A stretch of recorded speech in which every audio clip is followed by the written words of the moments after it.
Okay mga kaibigan, magandang araw sa inyong lahat at kumusta po kayo? So ngayon, pag-usapan na naman natin itong pinakamagong topic natin ngayon mga kaibigan, itong survey po ng eleksyon. Pre-election survey, ito ay second wave po ito mga kaibigan. At makikita nyo, ito ay sa NCR National Capital Region. Kasama na dyan yung Maynila, kasama na dyan yung lahat ng Luzon. So ngayon mga kaibigan, ito yung survey ng pre-election survey sa mga senatorial.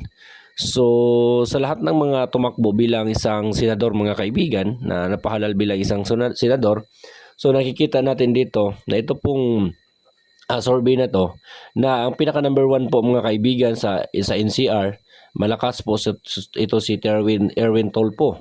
So number 1 po si Erwin Tolpo mga kaibigan. Pangalawa si Soto Vicente Castillo. So si Tito Soto mga kaibigan, siya yung pangalawa sa survey sa NCR. So pangatlo mga kaibigan, itong si Binay Len Abigail. Pang-apat si Lacson Pampilo. Go Christopher Lawrence. So panglima si Bongo mga kaibigan sa NCR is panglima po ang siya po sa survey. So pang-anim si Pia Cayetano. Pang-pito si Tolfo, Ben Tolfo. Pang-walo si Camille Villar. Pang-siyam si Lutulafid. Pang-sampo si Abalos. So nakakapasok dito sa NCR mga kaibigan si Abalos, Ben Abalos. Tapos ang 11 si Bong Revilla. So pang-12 Aquino Paulo Benigno. Kapansin-pansin dito mga kaibigan, so wala na dito yung pangalan ni Senador De La Rosa. Iwan natin kung napang-ilan na po siya ngayon sa survey dito sa NCR.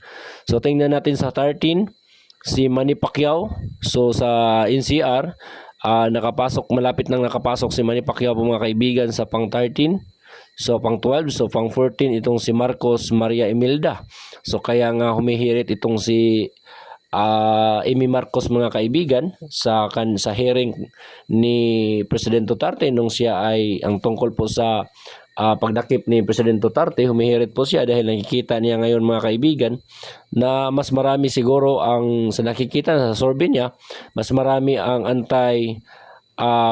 anti-BBM. So kaya humihirit siya na sana iboto din siya doon sa mga Duterte supporters mga kaibigan. So nangyari ngayon, kanina lang ngayong Sabado, so nakikita natin sa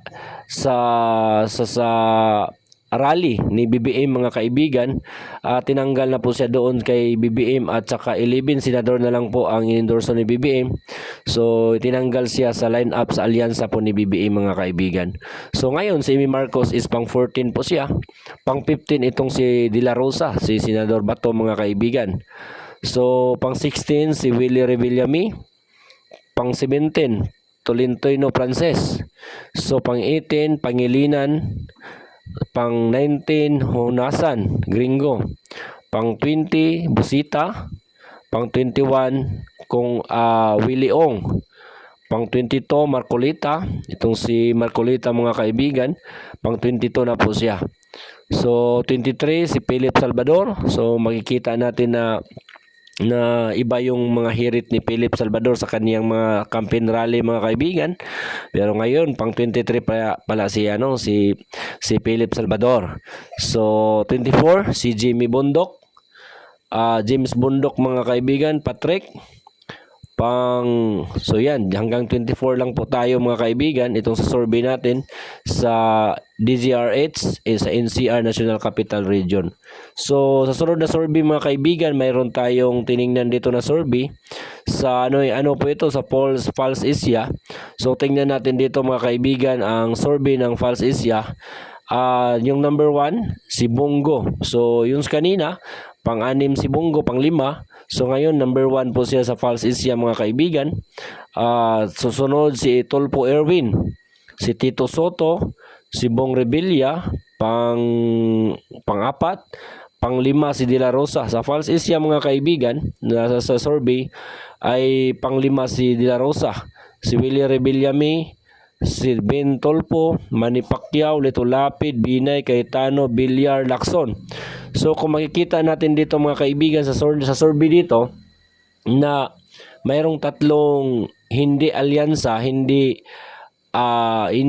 inendorso ni BBM na nakapasok sa lineup na ito mga kaibigan. Itong si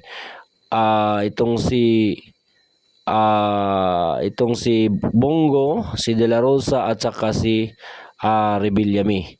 So yan ang nakikita natin dito sa survey mga kaibigan. So dito pa, tingnan pa natin dito, mayroon pang isang survey dito. Sa survey po ito mga kaibigan ng ano to? Okay, survey ng anong survey ito mga kaibigan. So tingnan lang natin yung survey na ito. Na number 1, si Ben Tolfo. Number 1 pa din, halos parehas lang kanilang number. Bongo. So Erwin Tolfo, pang-3. Pang-4 si Vicente Soto. Pang-5 si Bong Revilla. Pang-6 si Pia Cayetano. Benhur Abalos. So nakakapasok dito si Benhur Abalos mga kaibigan. Sunod si De La Rosa, si Lito Lapid. So pang-ilan na? 1, 2, 3, 4, 5, 6, 7, 8. Pang-8 si De La Rosa, si Lito Lapid. Pang-9. Pang-10 si Manny Pacquiao. 11 si Bam Aquino, 12 si Ping Lacson.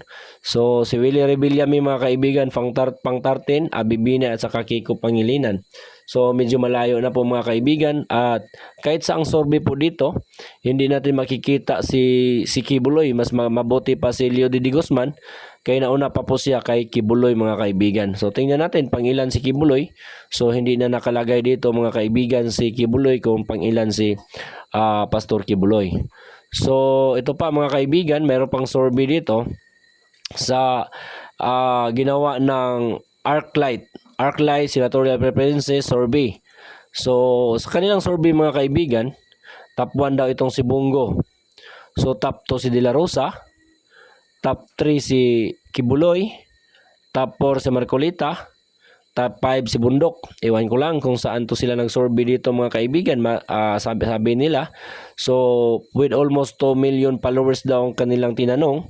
So hindi natin alam kung saan sila nag-survey, kung bakit naging top 3 itong si Kibuloy.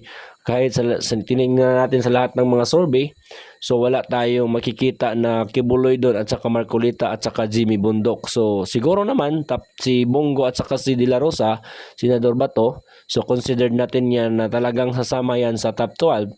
Iwan lang natin ngayon mga kaibigan kung anong mangyayari ngayong nalalapit ng eleksyon. So mayroon pa dito mga kaibigang survey. So tingnan natin itong survey ni Duterte. Ito yung survey talaga ng mga pro Duterte na survey. So tingnan natin dito mga kaibigan na number 1 daw si Bongo. So nakikita dito number 1 si Bongo 71%. So Bato de la Rosa 68%, Philip Salvador 63%, Rodante Marcolita, Apollo Kibuloy, Vic Rodriguez, Erwin Tolpo, Raul Lambino, Jimmy Bundok, Ben Tolpo, JB Hinlo at Doc Marites Mata. So makita natin dito na imposible naman mga kaibigan na ganito talaga yung line-up na to, na parang naubos talaga yung mga line-up ng PDP. Nandito lahat mga kaibigan. So nakikita natin dito na ito'y survey ng mga galing sa Mindanao po yan mga kaibigan, from Boses ng Bayan. So Dr. Mata, meron siyang pinopost din ito ni Dr. Mata mga kaibigan dahil napabilang siya sa top 12. So sa BRMM, tingnan natin sa BRMM mga kaibigan, mga kababayan, Bangsamoro. So Bongo number 1, De La Rosa number 2, number 3 si Jimmy Bundok, number 4 Tolfo, si Hadolya Nor Ana Indianan, pang-5. So pang-6 Bam Aquino, pang-7 Tolfo, Ben, pang-8 Lambino, pang-9 Mustafa, pang-10 Marcolita, pang-11 Salvador, 12 Lidasan. So ito yung mga survey mga kaibigan doon sa sa Mindanao. So kahit doon sa Mindanao, hindi lahat ng sinuportahan ni Duterte mga kaibigan nangunguna sa survey. So meron nandyan din si Bam Aquino, sumabit pa si Bam Aquino at saka yung dalawang tulpo mga kaibigan. So in fairness naman, itong dalawang tulpo talaga ay nandyan sa lahat ng survey kahit saan natin makikita, kahit sino nag-survey mga kaibigan. So Boses ng Bayan, itong survey ng Boses ng Bayan mga kaibigan na Rebilla Jr. number 1 sa atong number 1 dito. So sana natin makikita yung number 1 mga kaibigan. So number 1, Rebilla Jr., Tulfo, Go, Tito Soto, Pacquiao, Tulfo, Cayetano, Abalos, Tolentino, Villar. So sa 10 mga kaibigan, wala tayong nakikitang mga tauhan dito ni PDP Laban maliban lamang kay Senador Bongo. Tapos si Amy Marcos, Lacson, Lapid, Rebillami, De La Rosa, Binay, Pangilinan, Singson, Chabit, Aquino at Lee. So yan mga kaibigan ang survey ng Boses ng Bayan. So makikita natin na kahit saang survey mga kaibigan na walang ito'y survey talaga ng mga independente at walang kinatigan ng mga partido. So makikitang mas maraming PDP Laban na nangunguna, maraming alyansa na nangunguna mga kaibigan sa senatorial survey. So dito pa, Tulfo, Go, Tulfo, Soto, Bong Revilla, Cayetano, Abalos, De La Rosa, Lapid, Pacquiao, Aquino, Lacson. So dalawa lang din nakakapasok dito mga kaibigan, itong si Go at saka si De La Rosa. So kahit basta survey mga kaibigan na walang kinatigan, walang pabor-pabor sa walang pinapaboran. So makikita natin dito na talagang nangunguna itong alyansa ni BBM. So ngayon mga kaibigan, makikita natin na itong mga fake news ng mga vlogger, dandahan na po silang tinitira ng administrasyon. Dahil itong fake news na ito ay hindi nakakabuti para sa ating bayan po mga kaibigan.